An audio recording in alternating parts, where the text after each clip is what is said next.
Welcome to We Are Escambia. I'm going to take my mask off so you can hear me a little better. Welcome to We Are Escambia. I am Laura Cole, the Communications Director for Escambia County.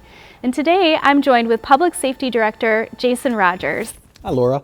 So taking our mask off is appropriate in this situation because we're at least 2 arms lengths away or more than 6 feet. So that's how I always judge whether or not that I'm in that personal space. That's great. And as the community knows, we are doing a Mask Up Escambia campaign.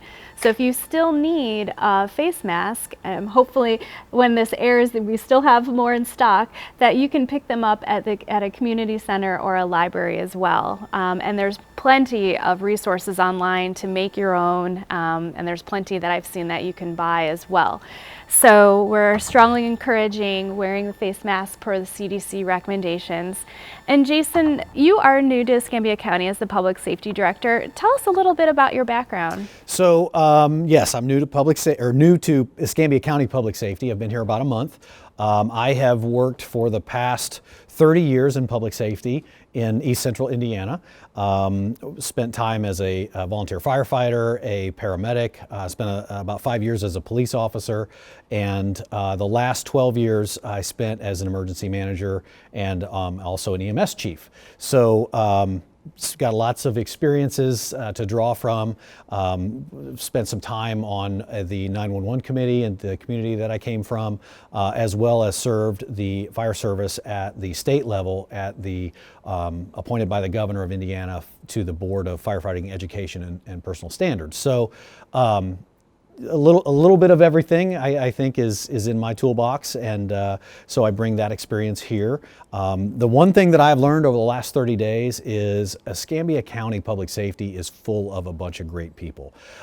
Everybody cares, and you know that's something that I think that coming into this was such an important piece for me to be successful, is to have that foundation. I can't pay somebody to care about their job enough. You know, I can't put that pride and ownership in what we do to serve the public into those. You just can't make that up. Those are things that are the foundation of public service. And to walk into a department that is a part of the culture has been fantastic. So I think that we're going to be able to do great things. I think that we'll see some metrics put in place over the next year to see where public safety is going to go over the next 5.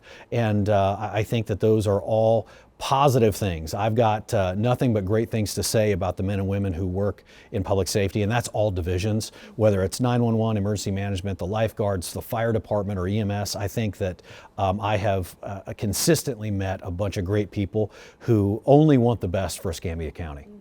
So, you know, some of my experiences that I can bring, I guess, resources and initiatives that maybe are outside the box for here. One of the things that we're talking about doing, in fact, we met at a staff meeting this morning of putting together a committee to put together a public safety phone application for smartphones. So I'm kind of rolling that out today as an initiative. So we're going to see what that looks like. So we're putting a committee together of all of the public safety agencies to see what their needs are, and then we'll establish what that cost would be, and then how feasible is it for us to roll those types of things out to really kind of help spread the message, whether it's hurricane preparedness, whether it is you know, public safety, maybe the aspect of first aid, communications, or even public relations with regard to our smoke detector program. I mean, just so many. We want to create a one-stop shop and make it super easy for not only the citizens of Escambia County, but also the visitors. So we want you, if you come visit Escambia County and you know you're going to the beach and you want to know what's going on with the lifeguards that day, you can go to our app and you'll be able to access that information. So those are all things that I think that we're going to see initiatives rolled out over the next few years, and it's just a matter of getting the ball rolling. So I'm very, very excited. I have not seen a challenge that we can't overcome together, and that's kind of been my message is I'm not the answer to everybody's prayers. What I will do is work hard for every single employee and every single citizen every single day, and you know, bringing a lot of energy and vision to Escambia County Public Safety is really going to be my goal. That's great. We're so excited to have you, and we're so excited for your vision. And so it sounds like some of the tools you'll be offering right now, if you are looking for that information, you can find some of that on our website, and our website is mobile friendly. So don't forget to go to our website as well to look at the latest information and, of course, some preparedness tips. So you've shared a few of your goals with us.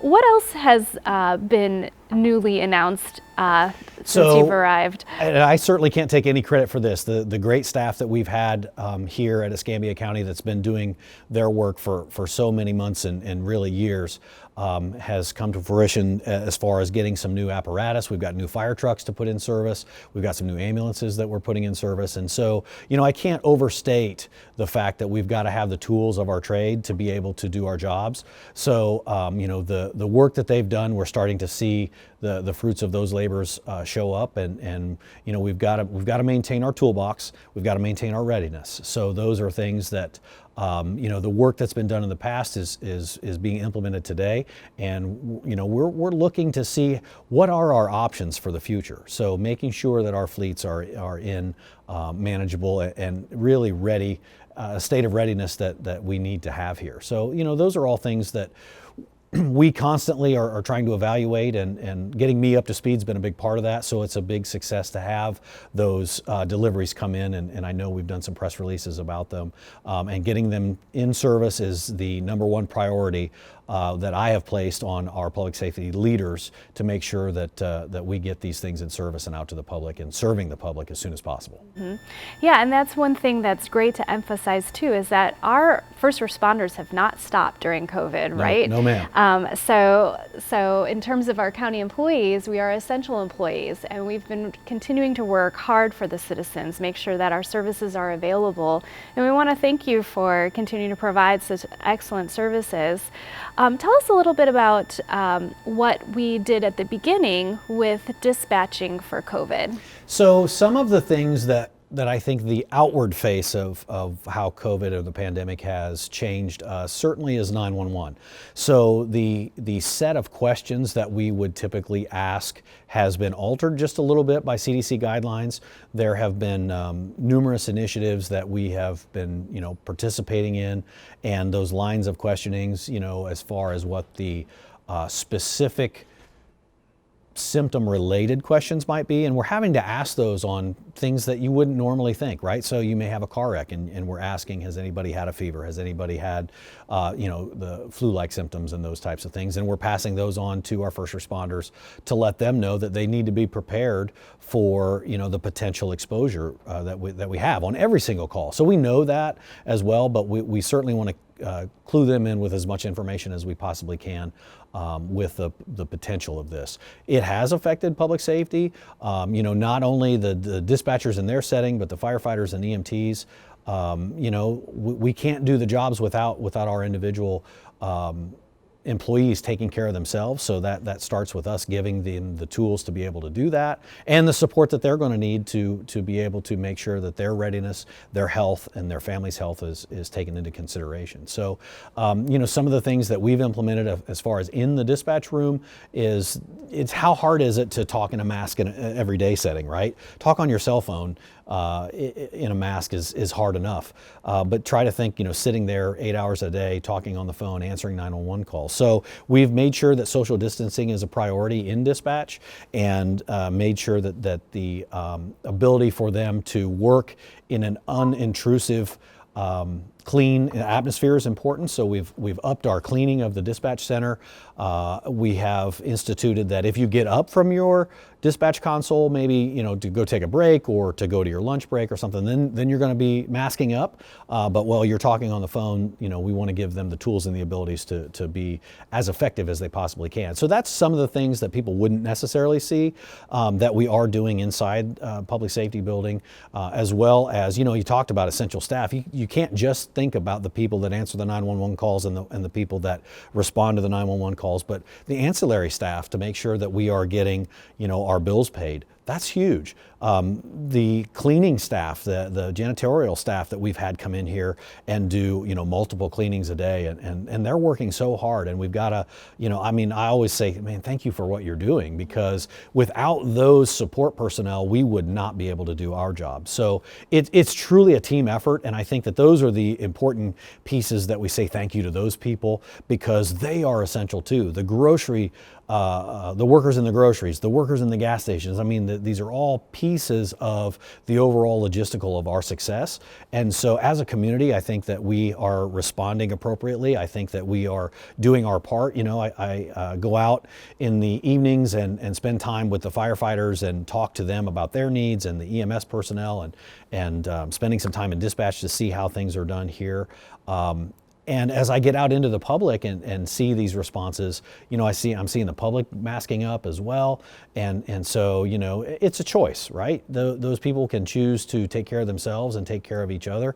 That's the biggest thing as far as masking up is concerned, is you're protecting someone else.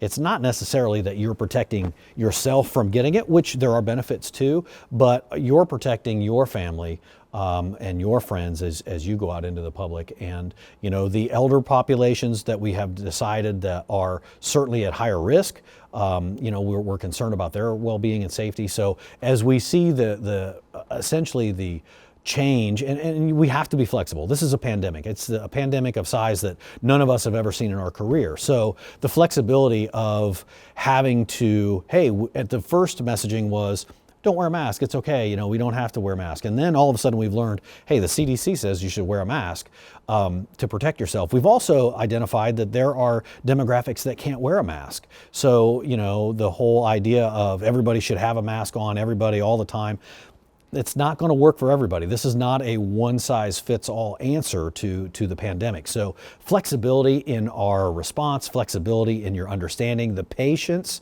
that you may have. If you're standing in line and somebody in front of you doesn't have a mask, that's okay. Just maintain your social distance. They may not be able to wear a mask because they've got emphysema, they've got asthma, they've got some type of lung condition that really would restrict their ability to function. So, that's okay. I think that we need to be cognizant of that, and we need to be flexible in our plans, certainly as we respond to this pandemic. Mm-hmm. Yeah, to be understanding of everybody's situation. Absolutely. And then to play your part in what you can do to protect those who are vulnerable. That's a great point. And tell our viewers where we're sitting right now. So we are sitting in, I would call it the war room. This is the Emergency Operations Center. I believe we call it the Thunderdome. I don't know if that's public or not because it's a domed room. But this is where all of the emergency operations take place for hurricane response, for major incidences where we have to notify our emergency support function or ESF partners, and then they will each have a seat at the table, if you will, and you can see that they're broken up into working groups. And those emergency support functions will make sure that we get ourselves back on track, whether that's transportation, opening up roads, making sure the buses then can get through and that we have the right routes, that our medical staff are receiving, their logistical support needs.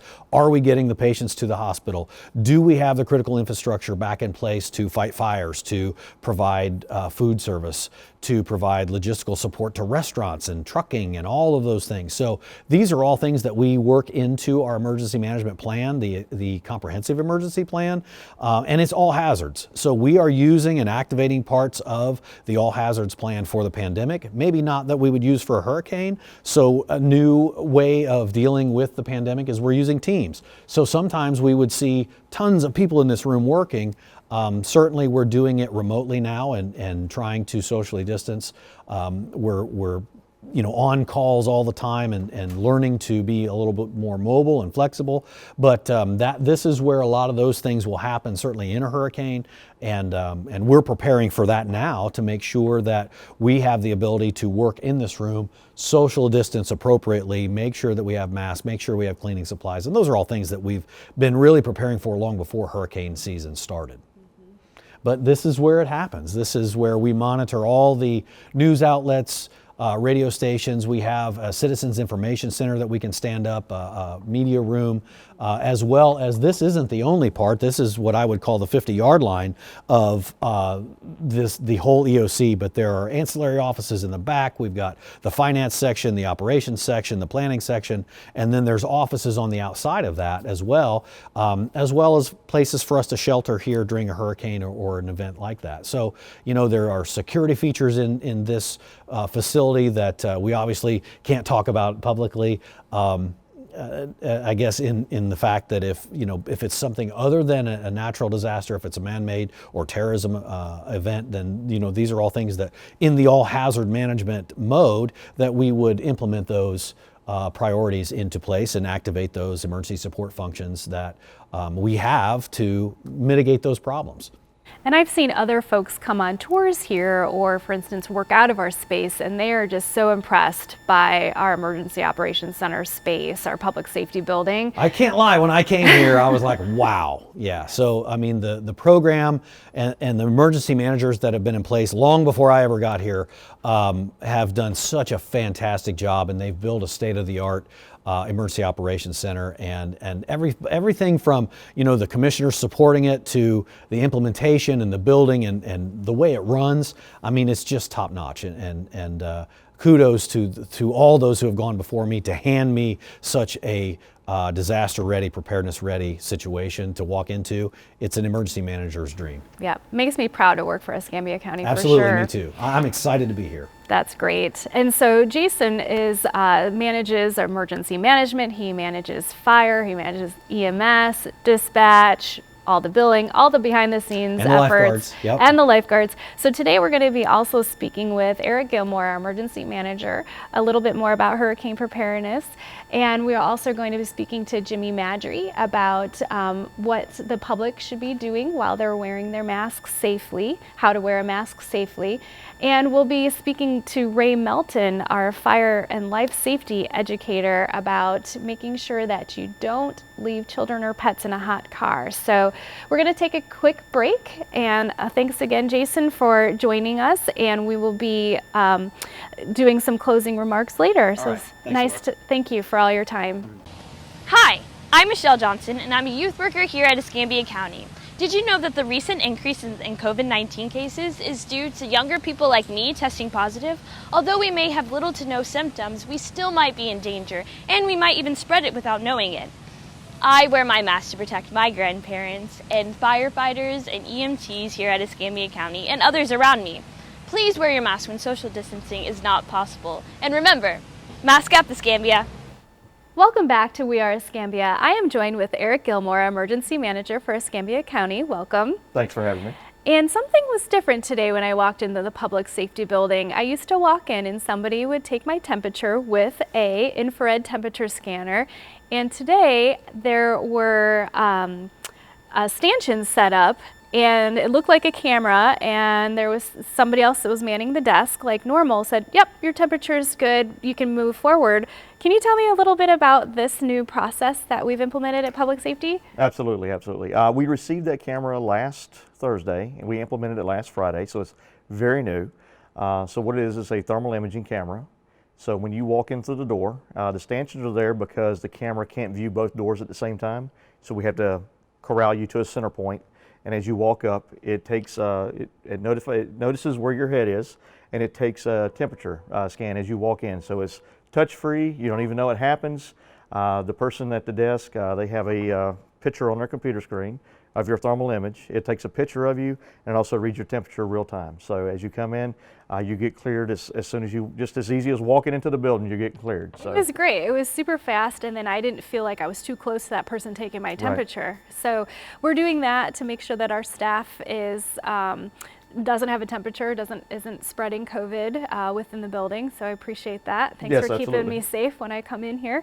And tell me a little bit more about your role and what you've been doing to help community partners during this pandemic. So since the beginning of COVID, the EOC activated level 2 mid-March. We're still level 2 activation, which means partially activated, and we're still having our pertinent ESFs that are reporting during our level 2 activation report to us in a daily sit rep. We've been working with our healthcare community partners, our hospitals, ALS nursing homes, to make sure they receive PPE and get the PPE they need to be effective in their surroundings.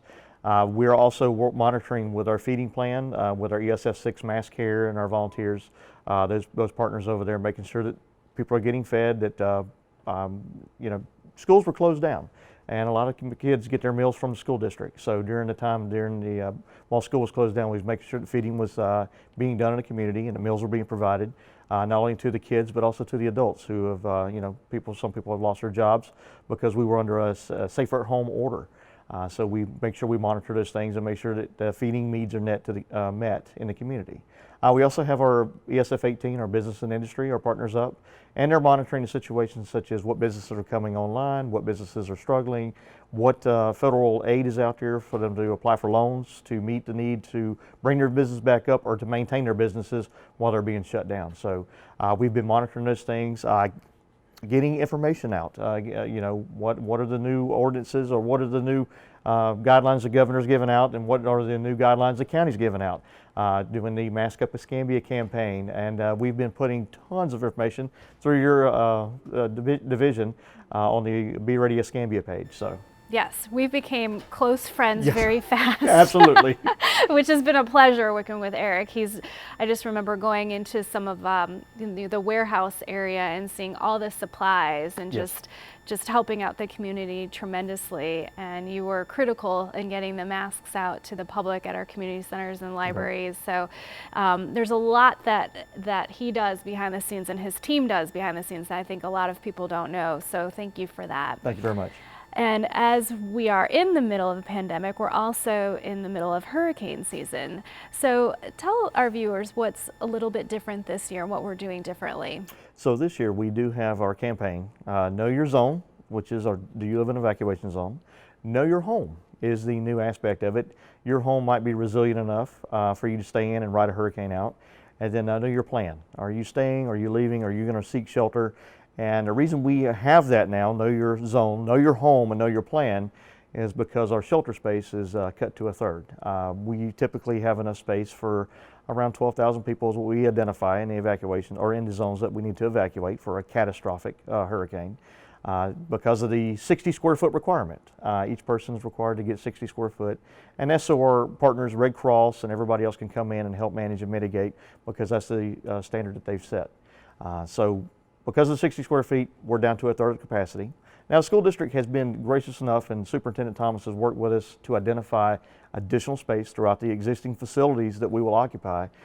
We feel like we can meet the need, and Red Cross, our partners, will still stand up and work with us, and we'll meet the 60 square foot. But it's going to be it's going to be hot.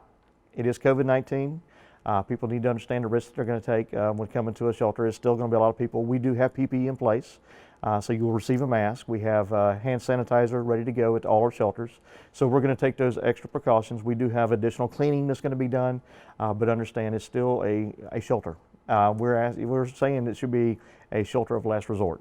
So have your plan now in place. You might be more comfortable with a family member, evacuating the area, finding you a hotel room just outside. You might not have to go hundreds of miles. You might have to go just to the east or just to the west to get out of the kind of uncertainty, to be safe, but have your plan now. And please think of the shelter as a shelter as last resort. So you're dealing with the pandemic, you're dealing with hurricane season. Do you sleep? Very little, very little.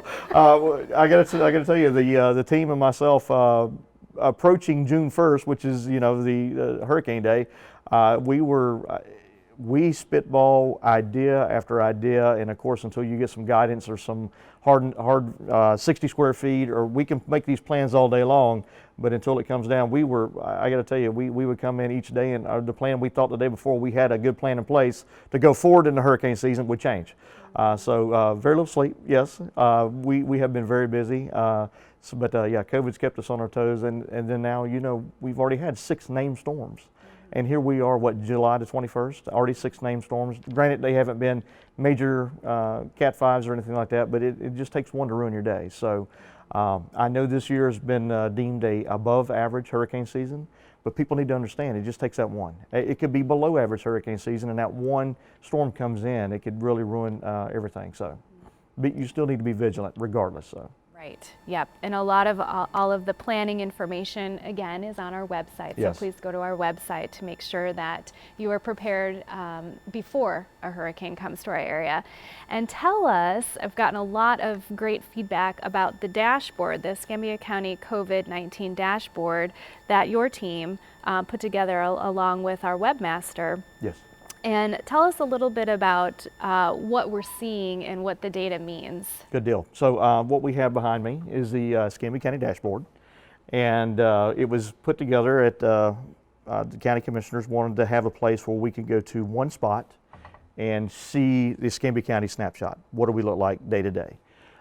This information is all out there. It's just in multiple places. You got FDOH, you got ACA, you've got other sites that we're pulling data from. So this isn't anything that we're producing ourselves. It's just we're reaching out there, we're grabbing it for Escambia, and we're putting it in one spot so you can see it. So we'll drive through the dashboard real quick. In the upper left-hand corner, we've got our total cases for Escambia County, and then the tabs below, we do have the residents and non-residents. So you can break it out, residents and non-residents. We do have non-residents coming into the county that are testing. Some of our testing sites allow anybody to get a test, Florida resident or not. Some of our testing sites are Florida residents only. And this is cumulative. It's not a snapshot That in is time. correct. That is correct. This is cumulative. So this is as our cases increase, that will stay. That'll be on a steady decline as we go throughout. Absolutely. And right now, Florida doesn't have a way to remove those who have recovered. Correct? Right. There is no definition for recovered. I have asked DOH, and DOH is actually in talks with CDC. I did get confirmation this week that they're in talks with CDC to try to come up with a recovered definition, and I'm hoping that they do, because that number looks daunting right there. And you know, we know people have recovered. We know people have had it.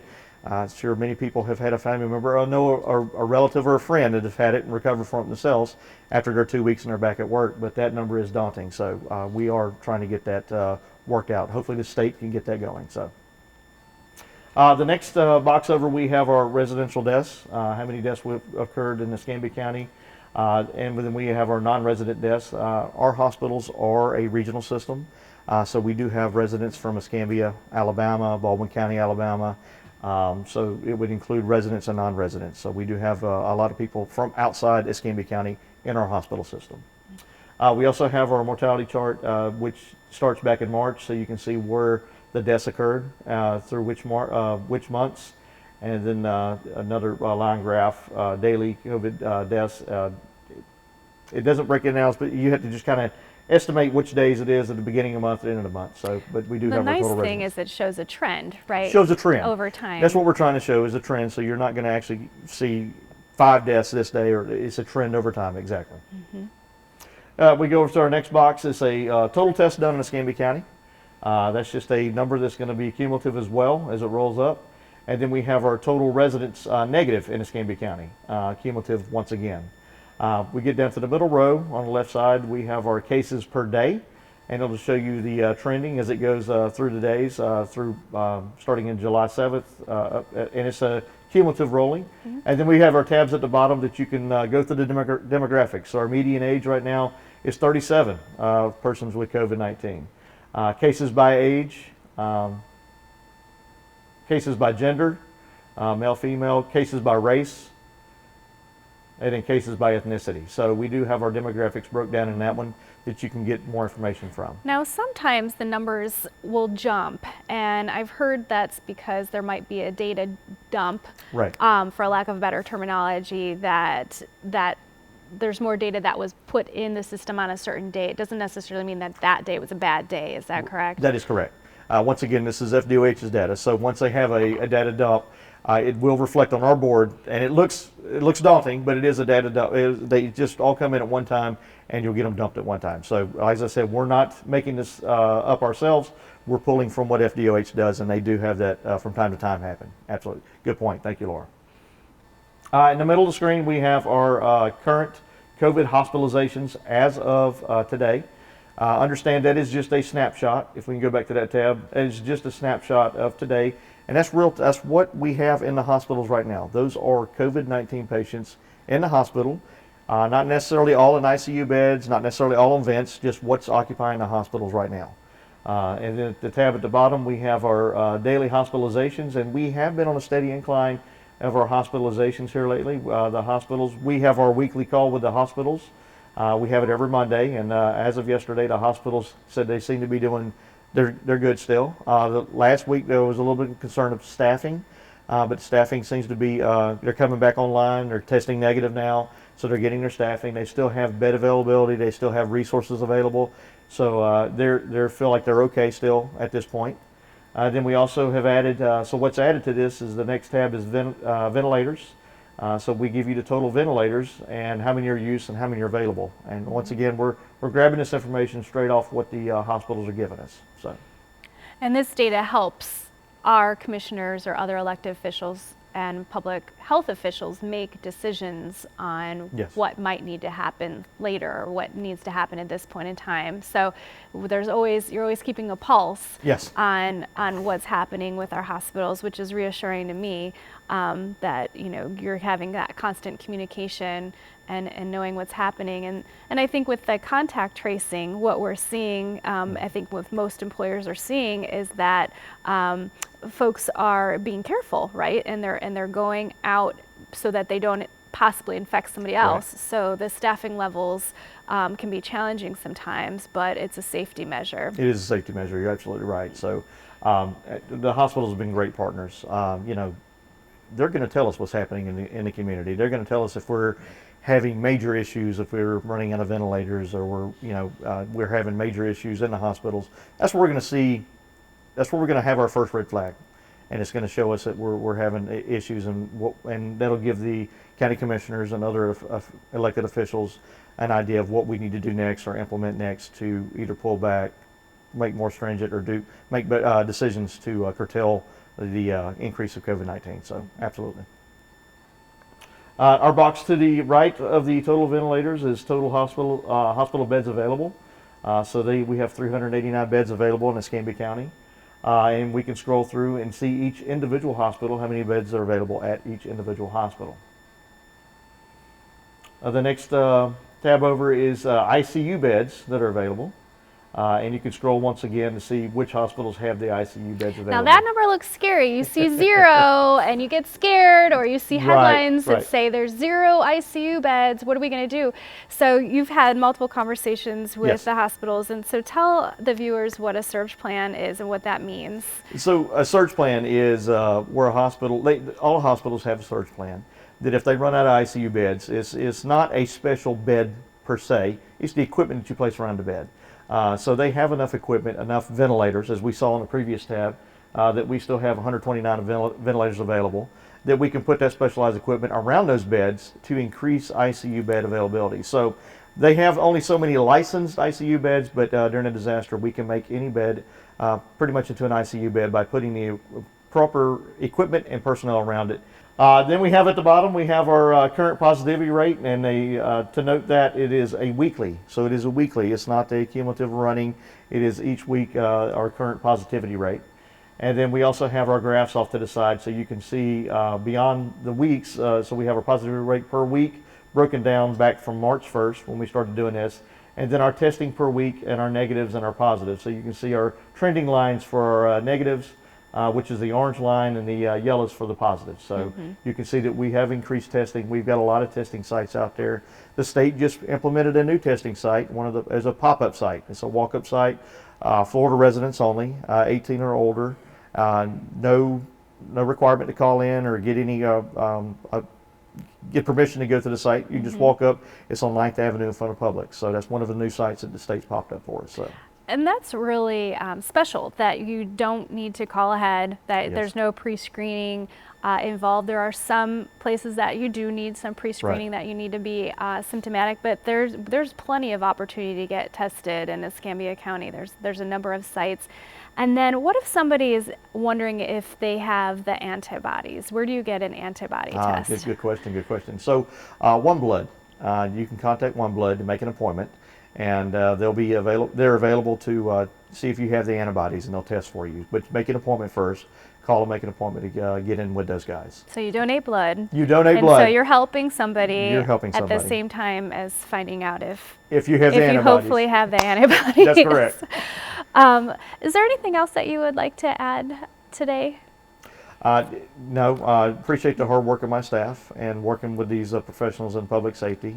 They've done a daunting task of getting out there, responding to these calls, and handling the COVID-19 in the midst of hurricane season. Now that we're having to switch gears and plan a little differently, but no, just everybody needs to be vigilant. Have a plan.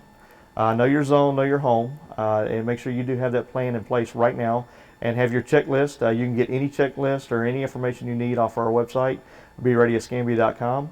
And if there's something out there that you need assistance with, or you need us to come do a talk to your group to get you better prepared, feel free to contact Emergency Management. We're always available to come out and do talks to the general public.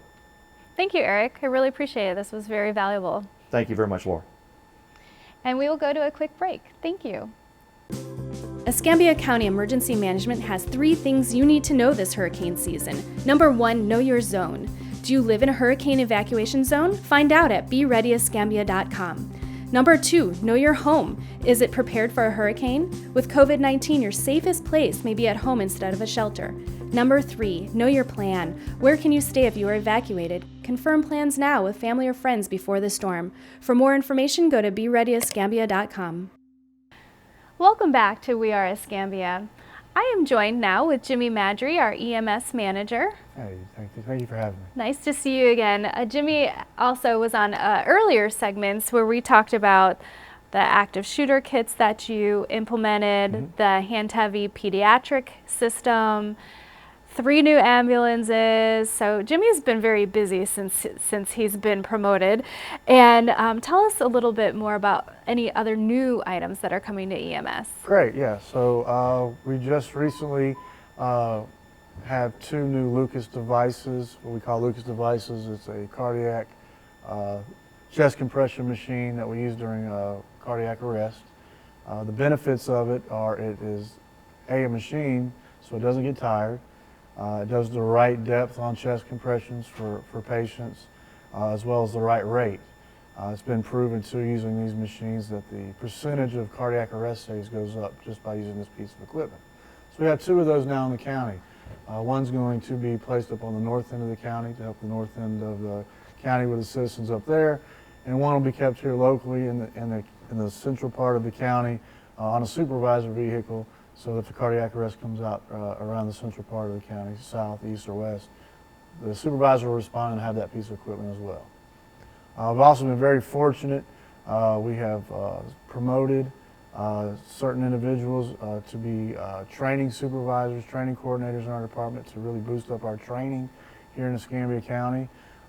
With that being said, we've also added a simulation mannequin to our training program, and this particular mannequin allows us to simulate all kinds of medical emergencies, traumatic emergencies, giving the employees, the paramedics and the EMTs, the ability to see real life, how to treat, what they need to do to treat, and we can change it, the medical emergency from low blood sugar to a cardiac arrest, anything you can think of to a traumatic patient, and get that really good hands-on training.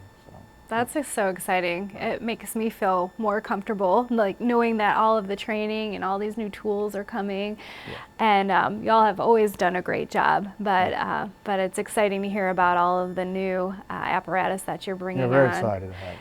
And the reason we really wanted to talk today was, can you, with our Mask Up Escambia campaign, can you tell the public what they need to do to wear masks the correct way and ways to stay safe because they're wearing masks so frequently? Correct, right, yeah. So obviously social distancing is always going to be the best thing to do.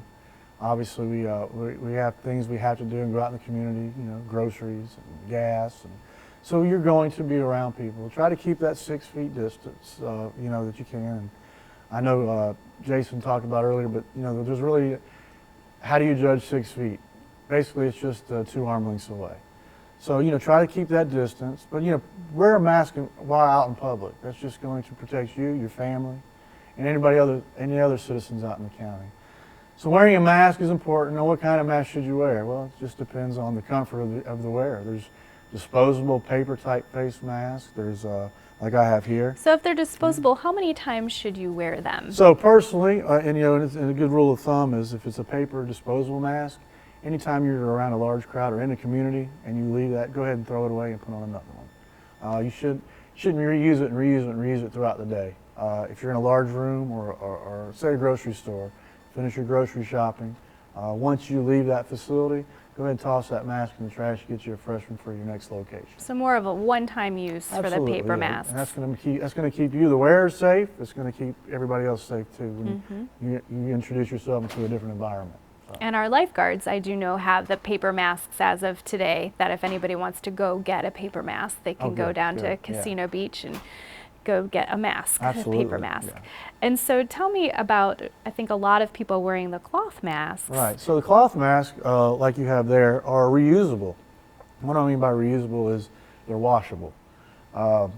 It's still a good rule of thumb to have several on hand because once again, let's say for the day you go grocery shopping, you'd want to wear that fabric mask in the grocery store. You're going to be around all the people. Well, let's say when you leave the grocery store, you have to run another errand and go around another large group of people. It'd be good to just change out your fabric mask. At the end of the day, just take the ones that you've already used today and machine wash. Best thing to do, I think, is to hang them up to dry, not put them in the dryer so that heat doesn't break down the fabric. But And so they don't there's so shrink, many maybe. different models out there, yeah. But just some sort of a barrier device is better than nothing. Now what about, how should somebody store their mask? So, the best way is a brown paper lunch sack like we used to have when we were kids at school.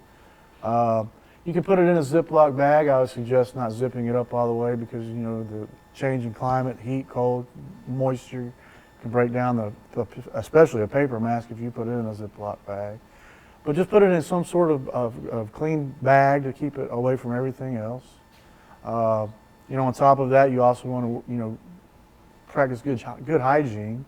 So you want to wash your hands after any contact with anything, really, for a good 20 seconds, warm, soapy water. And really, really, especially now in these times, try to avoid touching your face, your eyes, your nose, and your mouth, and all such things like that. So it's nearly impossible not to set it down. I mean, Right. you hope that your surface has been cleaned off, that You it's hope been so, right. sanitized. But the good thing is that you can go home and throw this in the washer, and Right. you can wash your cotton mask. So a good rule of thumb too is if you take your mask off, is to set it down, with the front. So I did it the touching wrong table. way. That would And that's make just sense. a good rule of thumb. That way, when you have to pick it up to put it back on, you're not touching the surface It's not, on the outside. yeah, the part where your face is outward. So that Correct. was a good thing I just learned. Thank Well, you. good. Yeah. Anything else that you want to share with the public? What about the surgical masks and the other types of masks that we hear about? What would you say to the general public about other masks besides paper and cotton or So cloth? you have the medical grade type masks, the N95s, the P100s, and those really are particulate masks that just offer more protection. Obviously, it's going to be a little bit more cost involved. Is it better for the public to wear something like that? Without being someone involved in that particular field, I would say it's probably a little safer, but it's going to be a little bit more expensive to come up with those type masks. A good cloth mask, a good fabric mask is something the public should wear just individually throughout the day. First responders are going to be wearing the N95s, the P100s, because they're in the hot zones for most of the day. So. I was looking online for a prettier mask. Not that this mask is fine, but Right. some of us like to doll up. And I did see some with carbon filters. Right. Do you have any information about that? So they make masks, and like you said, you can find people all kinds of masks online. To your favorite movie, to your favorite, singer, with it on the front of your mask. But they do make masks that have a certain sleeve in it, where you can even put little HEPA filters.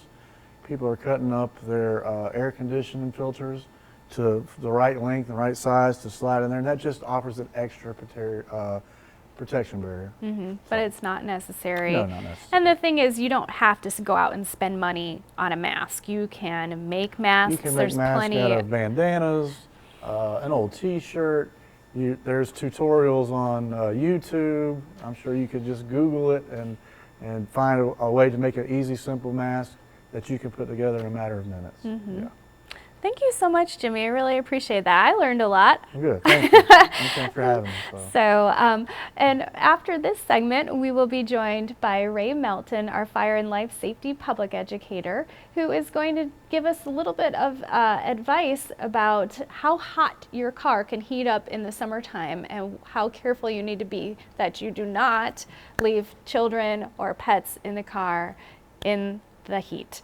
So we will be talking to Ray next. Thanks again, Jimmy. Thank really you. appreciate Thank you. it. Escambia County is encouraging all residents to donate blood or plasma in order to help COVID-19 patients as part of a pledge proposed by Senator Doug Broxson. During this COVID-19 pandemic, we need your blood. We need you to donate. If you do that, you'll help others who are in harm's way. Please help me make the pledge to donate every 60 days. People who have fully recovered from COVID-19 have antibodies in their plasma that can attack the virus and serve as a treatment for patients with serious or life-threatening COVID-19 infections. Donating blood takes just 1 hour, and 1 pint of blood can save up to 3 lives of patients in Escambia County. OneBlood is testing all blood donations for the COVID-19 antibody. Make an appointment at one of the multiple locations listed on the oneblood.org website to donate. You must be symptom-free for 14 days prior to donating. Masks are required to be worn by all blood donors, so mask up, Escambia, and donate blood or plasma at OneBlood. Hi, welcome back to We Are Escambia. I am here today with Ray Melton. He is our fire and life safety specialist with Escambia Fire Rescue. So thank you so much for joining us today. Well, thank you for coming out. And so behind us, we have a dark car. And tell us what we're going to be doing today. We're going to be talking about car heat safety and what not to do and what to look for. And it's hot out. It We are is. filming this at about 1 p.m. July 21st. And do you know what the temperature I is right believe now? it was 91 or 92, so Okay, so that sets the scene. yes. And so what do we have going on today? I've got my little friend in the car with me today. His name is Hayden. He helps teach our children not to hide when I teach fire safety, but today he's going to show us how hot it is in the car. Now, oftentimes we get people tell us, well, I just went into the store for a minute to get something. Well, the other day I went into the store to get a cold drink. It took 6 minutes to get back to my car. So when I came out to my car, I'm looking at the thermometer and it was 102 degrees. If your car is sitting like this one is right now, it will get to 104 degrees inside in 10 minutes. In 10 minutes. That is very dangerous for children and pets. So what we're going to show you today is just how hot it does get. It's 91, 92 degrees outside right now and we're out here sweating. But just imagine what's going to happen with these children that we leave in the cars, okay? So I'm going to open the door here. And I have a little wall thermometer. And it's already showing 104 degrees. I also have a more accurate thermometer that's in the front. And we are at 115 degrees.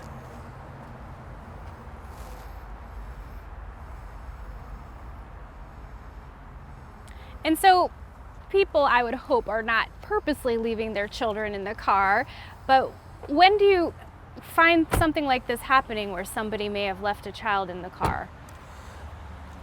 It's usually when a caretaker or a parent swaps duties.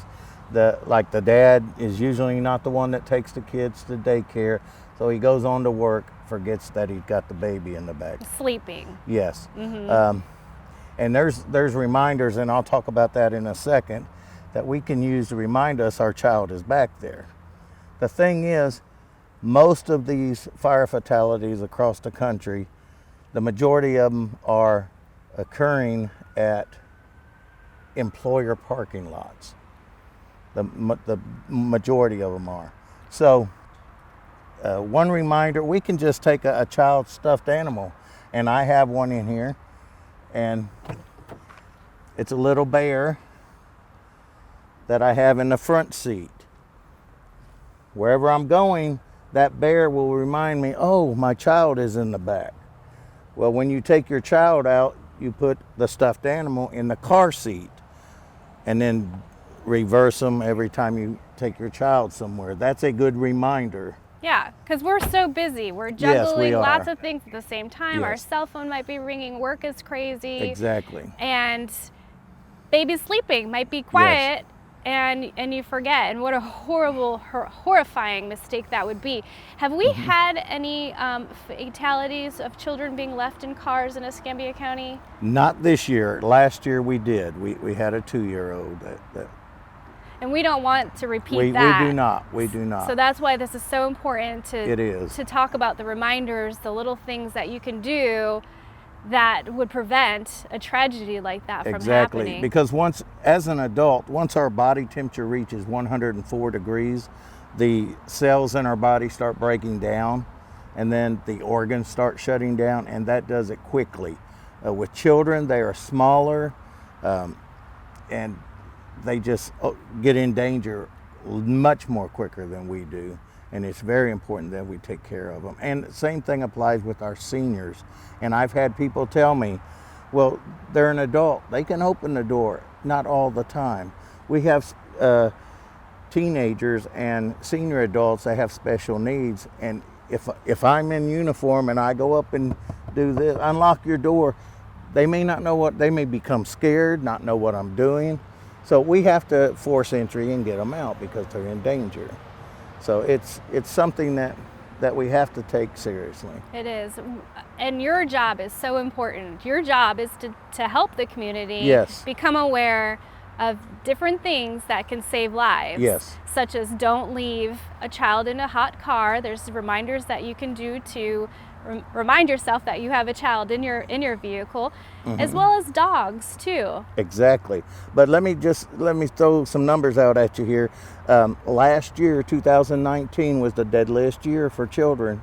Over 53 car fatalities from vehicular heat stroke. And that's And nationwide. that's nationwide, and we can't repeat that. No. So far this year, we've had multiple calls for fire trucks to come out and get children out of cars. That's even with cars running. It's still not acceptable to ever leave a child in a car. EMS has responded also. There have been, I believe, 16 heat-related illnesses. 9 had to be transported. And we just have to bring those numbers down and make people aware. We live in a world where everything is fast-paced and we tend to forget. Yep. Same thing with our home fires. So yes, it's very important that we pay attention and know what we have in our car. Thank you so much, Ray. This Well, is thank you. so enlightening. And please spread the word about Yes. the reminder that you can do. Put a stuffed animal next to you to remind you that you do Exactly. have a baby sleeping in the back seat. It may sound silly, but it'll save a life. It will. And up next, we're going to be speaking to our Animal Services Division about dogs in heat and hot cars. Thank you you. so much, Yeah, Ray. thank you. Escambia County Emergency Management has 3 things you need to know this hurricane season. Number 1, know your zone. Do you live in a hurricane evacuation zone? Find out at BeReadyEscambia.com. Number 2, know your home. Is it prepared for a hurricane? With COVID-19, your safest place may be at home instead of a shelter. Number 3, know your plan. Where can you stay if you are evacuated? Confirm plans now with family or friends before the storm. For more information, go to BeReadyEscambia.com. Well, welcome back to We Are Escambia. I am joined today with John Robinson, our Director of Animal Services, as well as Dr. Lee, who's a veterinarian at Animal Services. And this is Timmy, a Shih Tzu, who is joining us today. It is a hot day, so we've moved to the shade. And if Dr. Lee, can you talk a little bit about how dogs' bodies work in the heat and what we need to do to protect them? Sure. So dogs don't actually sweat. so they pant to dissipate all that heat. And so their little paw pads and their tongues and their bellies, that's kind of how they get rid of all of that excess heat. And so we need to make sure that they have plenty of fresh, cool water and plenty of shade and shelter to get in and out of the sun with.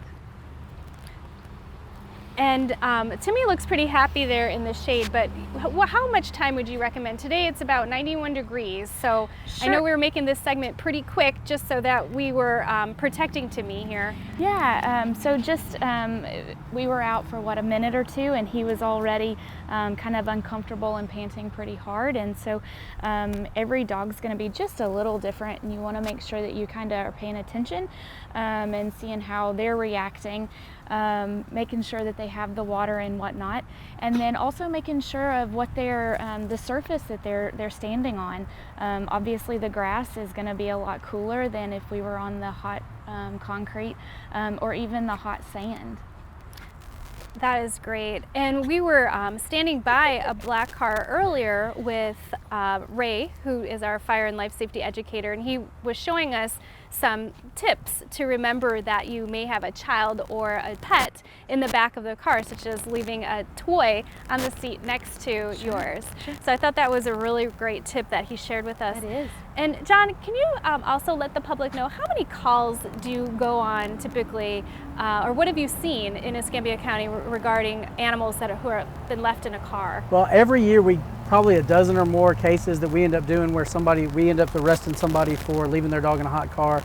A lot of times dogs are in distress, so significant issues there. Those are things that we deal with every year, and a lot of those cases, those are the cases that are reported. We have a ton of issues, I'm sure, where people have taken their dogs and they've suffered either heat exhaustion issues or maybe even death that were never reported to us that we don't even know about. That's why the statistics for animals left in hot cars are so much more difficult than children, because they don't necessarily would have to report it. So those are issues for us, but we have those cases every year, and I've been doing this for way too long now, double-digit years, and every year I end up having to talk about this. Don't leave your dog in a hot car. Don't leave your animals out in the heat, because they'll succumb to heat issues pretty quickly.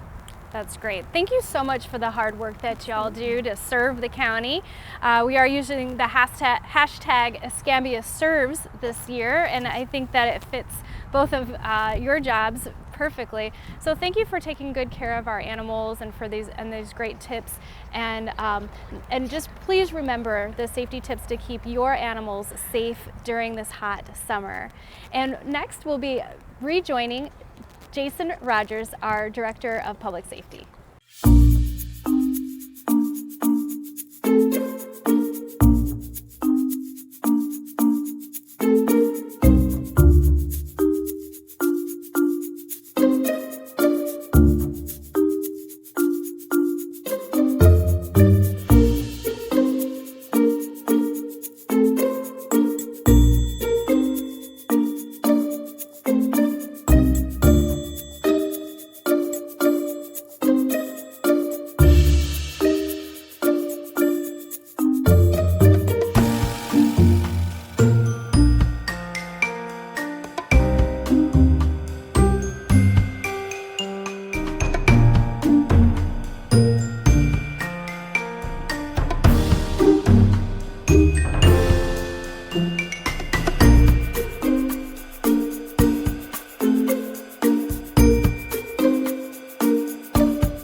Well, welcome back to We Are Escambia. I am joined again by Public Safety Director Jason Rogers, and I would just ask in closing, is there anything else that you would like our viewers to know about public safety, especially during COVID-19 and hurricane season? Sure. So the EMA staff, or the emergency management staff, has been working very diligently to make sure that we have plenty of resources, hand cleaner, mask, and those types of things at the community centers and libraries. And also, if you're going to go to the beach, the lifeguard stands have masks as well. So we're trying to get those out to the community as much as possible. We're encouraging social distancing, mask wearing when appropriate.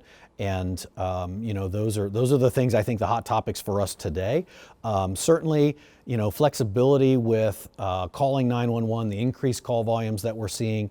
And I think I can't emphasize enough that there are other healthcare options out there. So telehealth, if you can do a virtual doctor visit, or reach out to those types of resources to get healthcare. We certainly don't want anyone to not get healthcare because they feel like they shouldn't go to the hospital.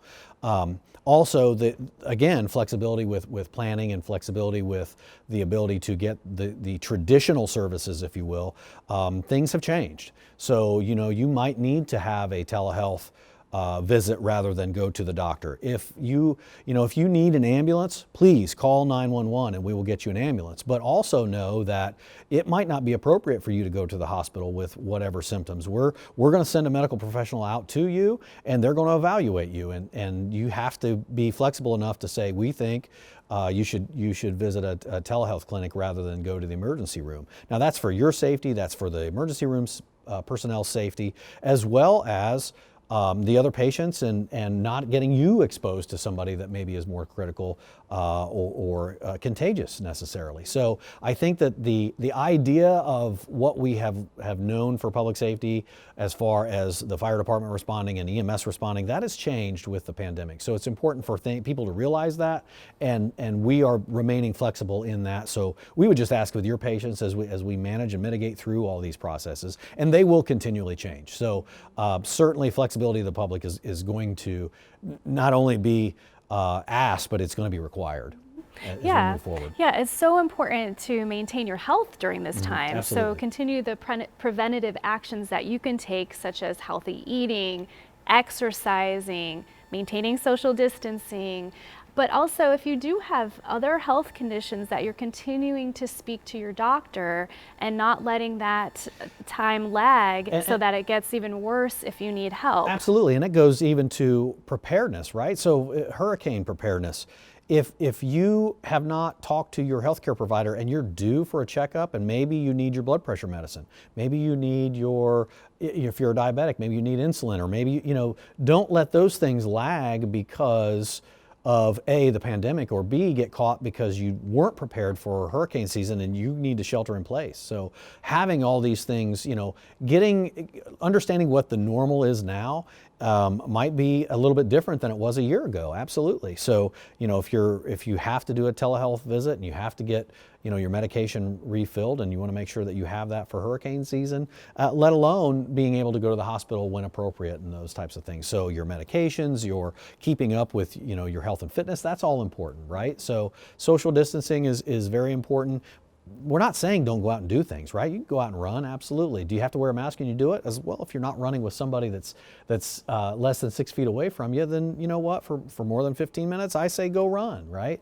So those are the types of things that I think that we just need to make slight adjustments in our routines, and I think these are probably here to stay. I think the messaging is, I don't see the pandemic going away anytime soon, so let's prepare for where we're going to be in 3 months, in 6 months, in a year, in 18 months. So those are all important things that I think at least need to be seeds that we're starting to grow for our personal preparedness. Thank you so much. Your passion, I can just feel it, and your commitment and dedication to public safety. And especially want to thank all the first responders and all those who are working in public safety. We really do appreciate all of your hard work. And just to remember to follow us on social media. We are committed to continuing to bring you the latest information, to sharing information. And the fastest and easiest way is sometimes by social media. And don't ever hesitate to reach out if you have any questions. Thanks again for joining us on We Are Escambia. This is Laura Cole. Until next time.